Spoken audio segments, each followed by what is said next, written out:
কবর থেকে বিড়িখোর অবস্থা তারে উঠানো হবে। কোন ব্যক্তি যদি মদ খেয়ে খেয়ে মরে যায়, কবর থেকে হাসরের মাঠে হাতে মদের বোতল দিয়ে তাহলে ওঠানো হবে।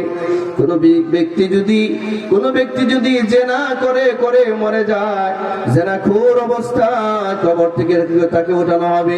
কোন ব্যক্তি যদি আল্লাহর জমিনে আল্লাহর দ্বীন কায়েম করার জন্য, কোরআনের বিধান বাস্তবায়নের জন্য যদি শাহাদাত বরণ করে জীবন দেয়া দেয়, শাহাদাতের রক্ত মাখা অবস্থায় কবর থেকে তাকে ওঠানো হবে। এটাই সিদ্ধান্ত। আজকে আমাদের সমাজে এমন বহু মানুষ আছে, আমি জানি না আপনাদের রাজবাড়ির কি অবস্থা।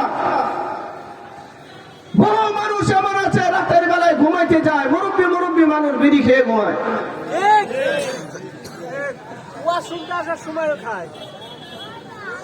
বিড়ি খেয়ে না ঘুমাইলে তার ঘুমে ধরে না। ঘুম থেকে জাগ্রত হইলে, বিড়ি না খাইলে তার ঘুম থেকে জাগ্রত হইতে পারে না। টয়লেটে গেলে বিড়ি না খাইলে তার টয়লেট হয় না। বলেন তো তার জীবনটা কি বানাইছে? আপনারা কি রাগ করতেছেন? রাগ করতেছেন? একটা হতভাগা দুর্ভাগা একটা দেশ বাংলাদেশ, যে বাংলাদেশে প্রতি মাসে পার মান ১,৫০০ কোটি টাকার বিড়ি অর্থাৎ ধোঁয়ায় এই দেশের মানুষ টাকা উড়ায় দেয়। ১,৫০০ কোটি টাকা শুধু বাতাসে উড়ায় দেয় দেশের মানুষ। এত দুর্ভাগার হতভাগার দেশ এটা। পৃথিবীর কোন দেশে এইভাবে মানুষ ধূমপান করে না, বিড়ি খায় না।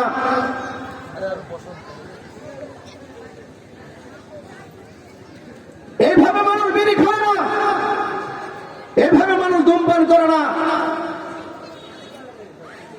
বিড়িখোর নামাজও পড়ে, নামাজ পড়া ইবাদত মনে করে, কিন্তু বিড়ি খাওয়া তার জন্য হুকুম কি এই ব্যাপারে জানতেও চায় না।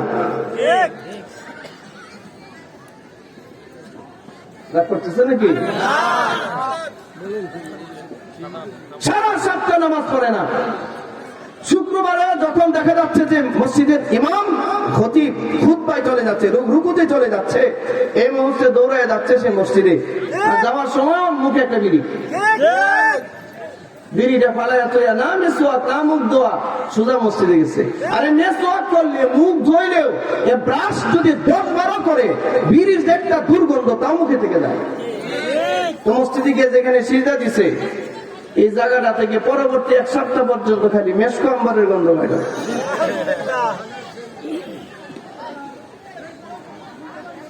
এরপরে যে এখানে সিজদা দেয়, যে বিড়ি খায় না, বিড়ি খুরের জায়গায় যে সিজদা দেয়, এই লোকটার পেট ফুলে যায়।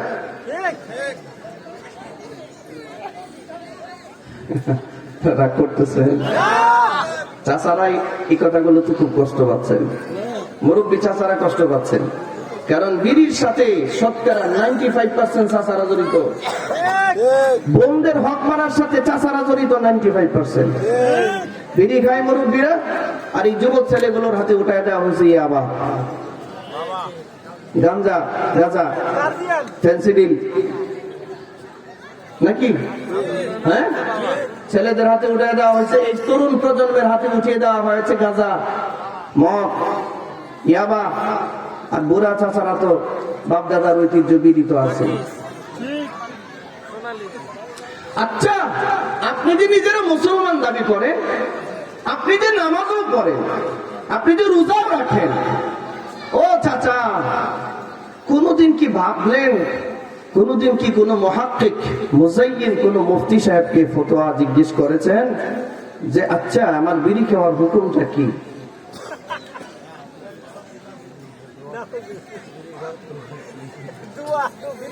এই কথা বলেন না।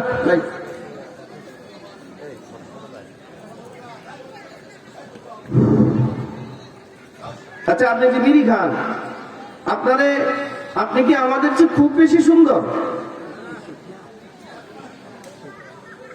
হ্যাঁ, আপনি যে বিড়ি খান, আপনি কি আমাদের থেকে অনেক বেশি সুন্দর? বিড়ি খাইতে খাইতে তো চেহারা বান্দরের মতো বানায় লাইছেন, কলিজা যেমন পড়ছেন চেহারাটার উপরে লাইছেন। কি শুরু করছেন জিন্দিগি নিয়ে? এ তামাশা শুরু করছেন কেন? জিন্দিগি তামাশা বানাইছেন কেন? তামাশার জন্য দুনিয়া পাঠিয়েছে আল্লাহ?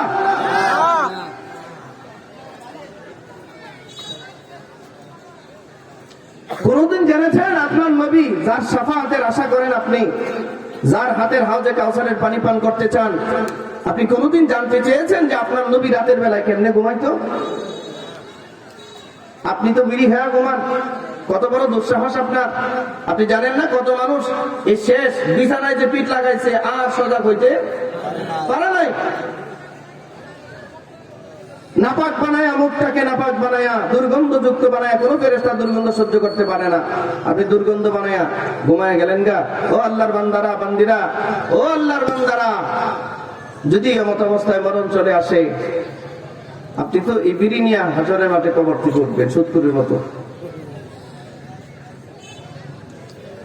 আপনার আমার নবী মুহাম্মদুর রাসূলুল্লাহ সাল্লাল্লাহু আলাইহি ওয়াসাল্লাম এশার নামাজের পরে দেরি করতেন না।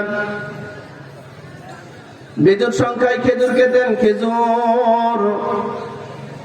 1 গ্লাস দুধ পান করতেন, দুধ। এরপরে মিসওয়াক করতেন, ওযু করতেন। পবিত্র অবস্থায় ডান কাঁধে এভাবে হাতটা রেখে নবীজি ঘুমিয়ে যেতেন।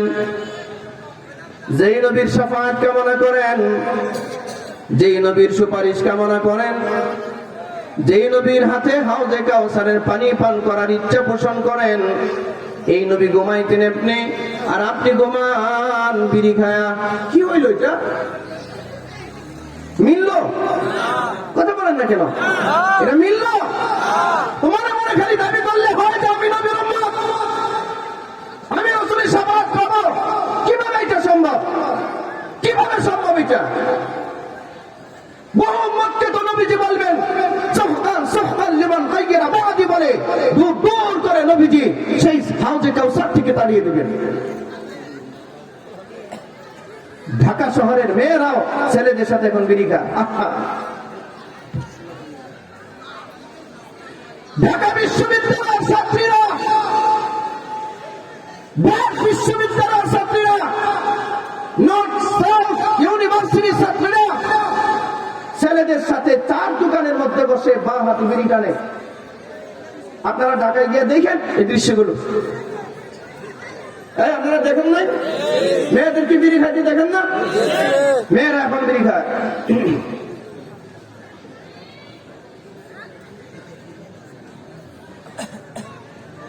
বিশ্ববিদ্যালয়ের ছাত্রী, শিক্ষিত, বিশ্ববিদ্যালয়ে পড়ে, বিড়ি খায়। এটা স্মার্টনেস।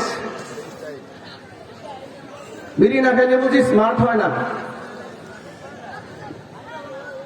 সারা জীবন শুনে আসছি, স্কুল কলেজে উচ্চ শিক্ষায় শিক্ষিত হয়ে মানুষ আলোকিত হয়, সমাজকে আলোকিত করে, রাষ্ট্রকে আলোকিত করে, সমাজ নিয়ে চিন্তা করে, মানুষ নিয়ে গবেষণা করে কিভাবে মানুষের উপকার করা যায়। আর এখন সেদিন বিশ্ববিদ্যালয়ের ছাত্রীরা 30 বছর পড়াশোনা করে হঠাৎ করে শরীর থেকে শরীর হয়ে যায়, হঠাৎ করে ছেলে থেকে মেয়ে হয়ে যায়। মানে মনে মনে নিয়ত করে সে মেয়ে হয়ে যায়। ট্রান্সজেন্ডার নাম দিয়েছে কি? আমার আলোচ্য বিষয় ট্রান্সজেন্ডার না। আমি ট্রান্সজেন্ডার হইলে ট্রান্সজেন্ডার নিয়ে কথা বলতাম, কিন্তু এগুলো চলছে, এখন চলছে। সম্মানিত ভাইয়েরা আমার, ও মুরব্বী চাচারা, মা বোনেরা, আমারে মাফ করে দিয়ে আমার কথাগুলো আপনাদের কষ্ট হচ্ছে জানি, লোড বেশি হয়ে যেতেছে। আমি আপনাদের সুন্দরের জন্য, মজার জন্য কথা বলতেছি না, আল্লাহি কোনো মজা টজা দেওয়ার জন্য আপনাকে বলছি না। আমি শুধু হৃদয়ের গভীর থেকে আমার একটা আবেগ, এটা আমার যন্ত্রণা ভিতরে, যে কেন একটা মুসলিম, কেন একটা মুসলমান বিড়ি খায়? কিভাবে? এটা দাঁড়িয়ে আছে, মাথায় টুপি আছে, হজও করছে।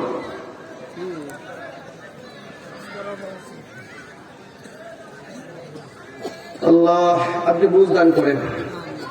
দিকে আর গেলাম না বাবাজি। আমি যদি পারতাম আপনার 2টা পায়ের মধ্যে পরে আপনারে বুঝাইতাম, বলতাম আপনি বিড়িটা ছাড়েন, এই ধূমপানটা ছাড়েন।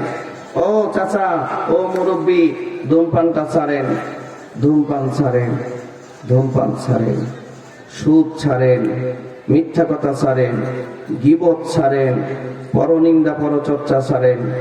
আপনি যে বোনদের হক মেরেছেন, হকগুলো বুঝিয়ে দেন। প্রতিবেশীর যে 2 কাঠা জায়গা দখল করেছেন, বুঝাইয়া দেন। বাবা, মরার আগে সোজা হন, কবরে যান, না হয় কিন্তু উপায় নাই। কোনো উপায় নেই। এইসব মাহফিল করে, এইসব দান সৎকা করে মোটেও ক্ষমা পাবেন না, আপনি কোনো লাভ হবে না।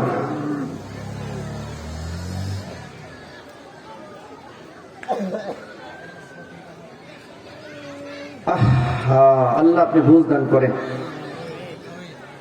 আল্লাহ তাআলা বলেন সুদকে হারাম করেছেন আল্লাহ, আর ব্যবসাকে হালাল করছেন আল্লাহ।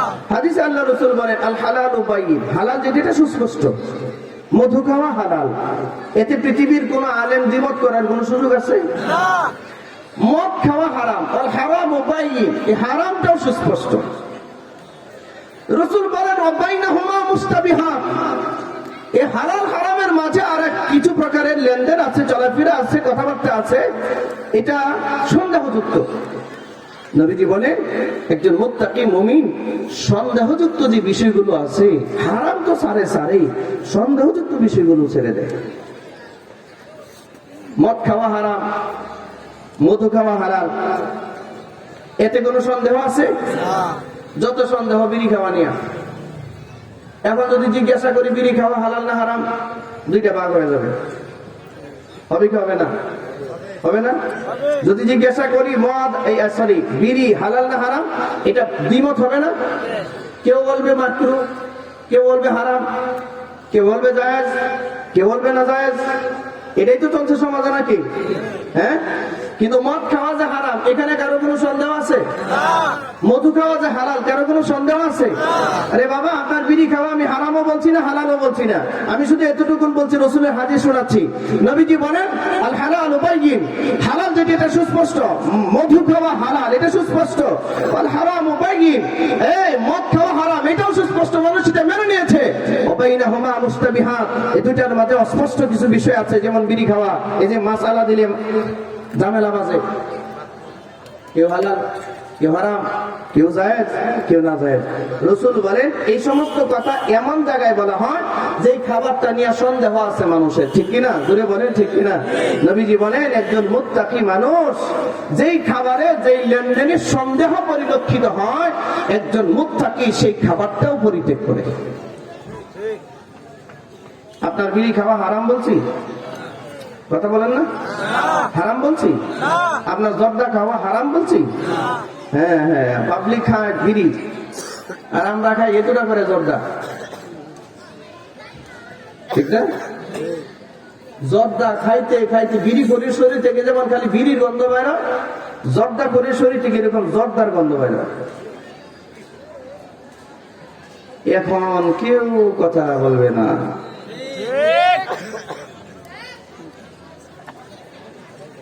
মহিলারা সহ জর্দা খায়। মহিলারা কোন দিক দিয়ে বসছে? আছে নাকি? মহিলারা আছে। একটা মহিলা মানুষের জর্দা খায়। জর্দা খাওয়া হারাম বলছি না জায়েজ বলছি? জর্দা খাওয়া উত্তম, মুস্তাহাব, সুন্নত, ওয়াজিব, ফরজ, এমন কোন ফতোয়া আপনারা কেউ দিতে পারবেন? বলেন তো। জর্দা খাওয়া মুস্তাহাব কেউ বলতে পারবে? জর্দা খাওয়া খুব উত্তম একটা কাজ। জাস্ট একটু মজা, এটা কি একটু মজা, এটাই। জর্দা ছাড়া যারা পান খায়, জর্দা যারা অভ্যাস করে ফেলছে, জর্দা ছাড়া পানটা খাইলে ভালো লাগে, এটা মজা। আমি কি হারাম বলছি না জায়েজ বলছি? আচ্ছা, হারামও বলি নাই, না জায়েজও বলি নাই, কিন্তু জর্দা খাওয়া সুন্নত এটা বলছি? এটা সুন্নতও না, উত্তমও না, আবার না জায়েজও না। রাসূল বলেন এটা ছাইড়া দেন না, এটা ছাইড়া দিলেই তো হয়। পৃথিবীর কোন চিকিৎসা বিজ্ঞানী বলেছে জর্দা খাওয়া জায়েজ? জর্দা খাইলে আপনি সুস্থ হইবেন, কে বলেছে? একটা বিড়ির, একটা সিগারেটের প্যাকেটের মধ্যে যেমন নিকৃষ্ট দৃশ্য দেওয়া থাকে, ক্যান্সারের দৃশ্য দেওয়া থাকে, জর্দার কৌটার মধ্যে এরকম দৃশ্য দেওয়া আছে।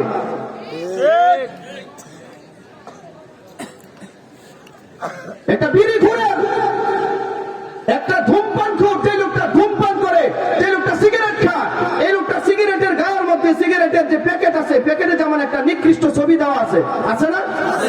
আছে না? এবং লেখা আছে ধূমপান স্বাস্থ্যের জন্য ক্ষতিকর, ধূমপান করলে ক্যান্সার হয়, হ্যান হয়, ট্যান হয় লেখা আছে এবং ক্যান্সারের ছবিও দেওয়া আছে, এটাও ওখানে দেওয়া আছে, আবার জর্দার প্যাকেটের মধ্যেও দেওয়া আছে। হুকুম কি?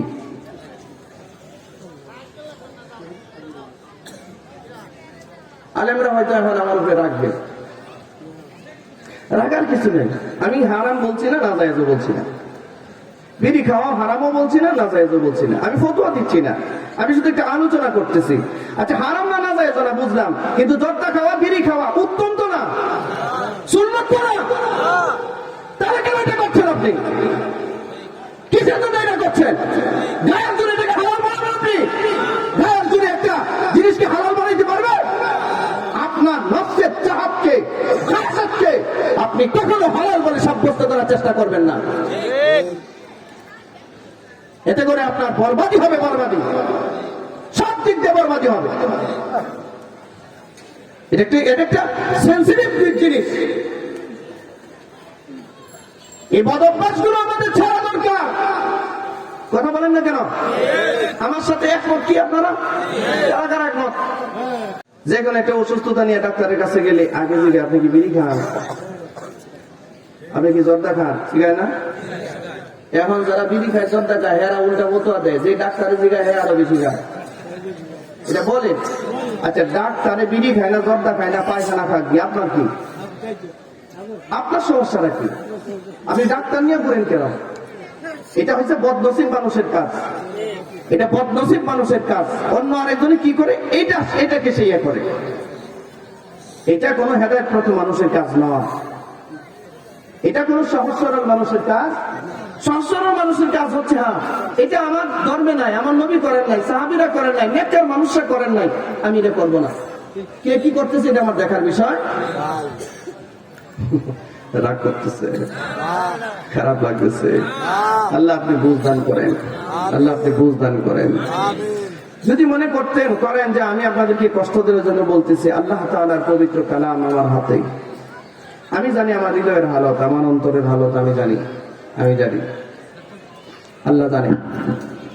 বিশ্বাস করুন, আমি আপনাকে কষ্ট দেওয়ার জন্য বলছি না, কাউকে আঘাত করার জন্য না।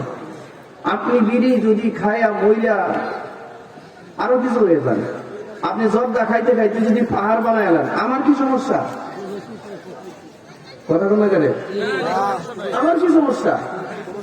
আমার সমস্যা নাই, কিন্তু আমি বলতেছি আমার ভিতরে এটা আবেগ, অনুভূতি।